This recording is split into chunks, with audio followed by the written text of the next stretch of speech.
दोस्तों, हर महीने की पहली तारीख की तरह इस बार भी 1 नवंबर 2025 से हमारे देश में कई सारे नए नियम, न्यू रूल्स एंड रेगुलेशंस लागू होने जा रहे हैं, जिनका सीधा असर आम आदमी की जिंदगी पर पड़ने वाला है। आधार कार्ड से लेकर बैंक अकाउंट तक 10 ऐसे बड़े बदलाव, नए नियम, जो कि हर एक नागरिक को जरूर जान लेने चाहिए। 1 नवंबर से जमीन रजिस्ट्री का नियम भी बदलने जा रहा है। बैंक खाता धारकों के लिए नॉमिनी, बैंक लॉकर और बैंक अकाउंट में जमा पैसों को लेकर भी कुछ बड़े बदलाव, नए नियम लागू होने जा रहे हैं। तो चलिए एक एक करके सभी 10 अपडेट नए नियम को देख लेते हैं फटाफट से। सबसे पहला बदलाव देखिए, 1 नवंबर से बैंक लॉकर के नॉमिनी को लेकर भी नियम बदल रहे हैं। और ना सिर्फ दोस्तों, यह लॉकर के लिए नॉमिनी के नए नियम लागू हो रहे हैं, बल्कि बैंकिंग सेवाओं से जुड़ी सभी सर्विस के लिए नॉमिनी के रूल्स बदल जाएंगे। जैसे अब बैंक ग्राहकों को 1 नवंबर से अपने खाते में 4 नॉमिनी जोड़ने का विकल्प मिलेगा। इतने दिन अधिकतम एक ही नॉमिनी को ऐड कर सकते थे, लेकिन अब बैंक ग्राहक अपने खाते में 4 नॉमिनी ऐड कर पाएंगे। 1 नवंबर से ही बैंक अकाउंट का पूरा सिस्टम बदल जाएगा। जी हाँ, केवल बैंकिंग सेक्टर से जुड़े ही 19 बड़े बदलाव लागू होने जा रहे हैं, जिसमें पहला तो यह कि बैंक खाते में एक नहीं बल्कि 4 नॉमिनी रख सकेंगे। तो इससे फायदा यह होगा कि उस बैंक कस्टमर की मृत्यु होने पर उसके खाते से पैसा उसके परिवार वालों को, उसके उत्तराधिकारियों को मिलने में कोई दिक्कत नहीं होगी। नॉमिनी का मतलब ही यही होता है कि ग्राहक की मृत्यु के बाद उस बैंक खाते का अधिकार किस व्यक्ति को देना है। तो अब आप 4 ऐसे व्यक्तियों को चुन पाएंगे। समझ रहे हो? इसके अलावा आरबीआई ने यह भी आदेश जारी किया, हाल ही में देश भर के सभी बैंकों कि 15 दिन के अंदर अंदर क्लेम सेटलमेंट करना होगा, नहीं तो मृतक के नॉमिनी को मुआवजा भी देना होगा। तो बैंकिंग नियमों में क्या क्या बदल रहा है 1 नवंबर से देख सकते हैं आप। अधिकतम 4 नॉमिनी जोड़ पाएंगे।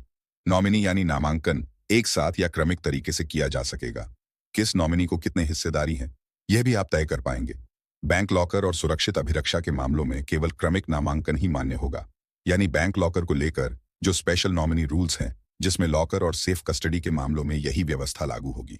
लेकिन एक खास शर्त पर लॉकर के लिए बैंक केवल सीरियल वाइज नॉमिनेशन की ही अनुमति देगा।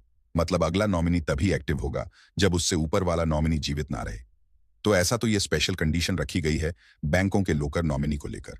ठीक है, बाकी इसके अलावा भी सरकार बैंकिंग लॉ अमेंडमेंट एक्ट 2025 में कई सारे बदलाव करने जा रही है। फिलहाल देखिए अगला अपडेट। अगर आपके पास भी कार है, हाईवे पर आप सफर करते हो, तो फास्ट टैग को लेकर भी नवंबर महीने से नई व्यवस्था लागू होने जा रही है। वाहन चालकों के लिए बड़ी राहत की बात है। अब गाड़ी पर फास्ट टैग ना होने पर आप ऐसे भी भुगतान कर पाएंगे। सभी टोल प्लाजा पर 15 नवंबर से यह नई व्यवस्था लागू होगी, जिसमें आपको 2 शर्तों का पालन करना होगा। देखिए 15 नवंबर से बदल जाएंगे फास्ट टैग के नियम। एक तो एक कंडीशन पर दोगुना टोल देना होगा, लेकिन एक कंडीशन पर आपको राहत भी मिलेगी।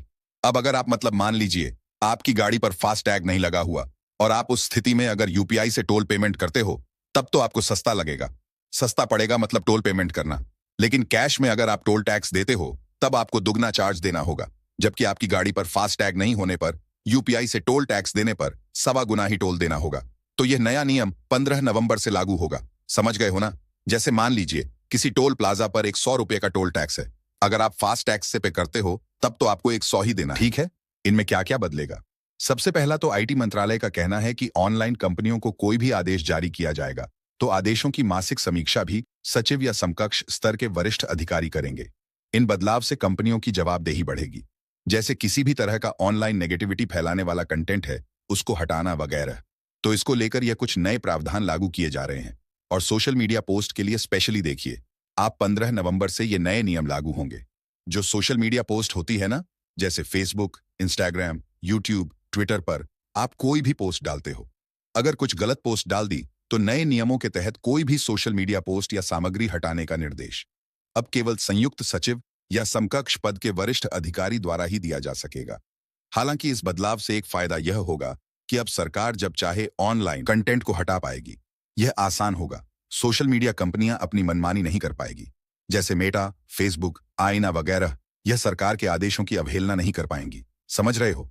क्योंकि सरकार ने जो ये आईटी नियम में सख्त प्रावधान लागू किए हैं, इसके तहत अब ऑनलाइन गलत कंटेंट को हटाना बहुत ही आसान होगा, क्योंकि यह अधिकार खुद सरकार के पास होगा सोशल मीडिया कंटेंट को हटाने का।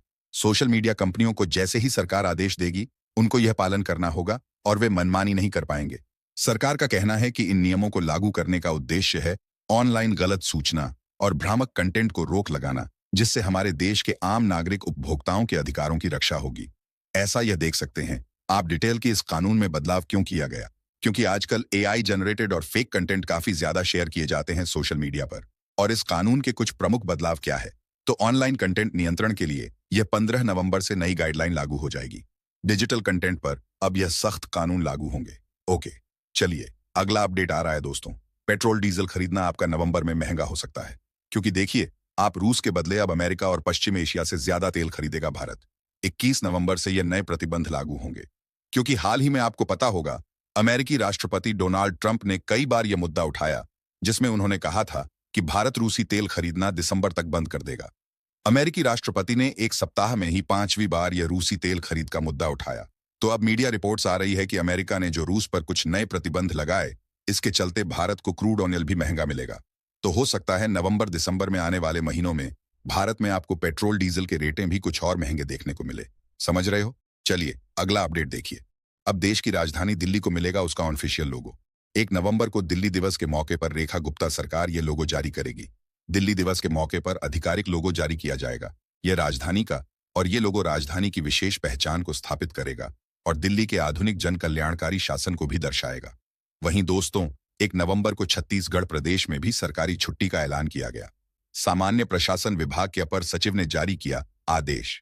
छत्तीसगढ़ राज्य की स्थापना दिवस के मौके पर यह सरकारी अवकाश रहेगा। इस दरमियान सभी संस्थान वगैरह बंद रहेंगे। ठीक है। वहीं देखिए महाराष्ट्र चुनाव आयोग के खिलाफ विपक्ष भी एकजुट हुआ। 1 नवंबर को इलेक्शन कमीशन के खिलाफ करेगा आंदोलन और उत्तर प्रदेश में बिजली उपभोक्ताओं के लिए जरूरी खबर आई है। 1 नवंबर से यूपी में बिजली को लेकर कुछ नई व्यवस्था लागू होने जा रही है, जिसके तहत अब एक तो हर काम के लिए अलग अलग अधिकारी नियुक्त होंगे। जैसे आपको बिजली का नया कनेक्शन लेना है, मीटर लगवाना है या बिलिंग को लेकर कोई समस्या है, तो हर काम के लिए अलग अलग अधिकारियों को डिवाइड किया गया है। तो इससे उपभोक्ताओं को सुविधा मिलेगी, काम तेजी से होगा और शिकायतों का निवारण भी जल्दी होगा। सारे नए नियम, न्यू रूल्स एंड रेगुलेशन जो हैं 1 नवंबर 2025 से हमारे देश में लागू होने जा रहे हैं। सभी नियमों की डिटेल जानकारी मैंने आपको completely A to Z information बताई है। उम्मीद आपको जरूर जानने मिली होगी।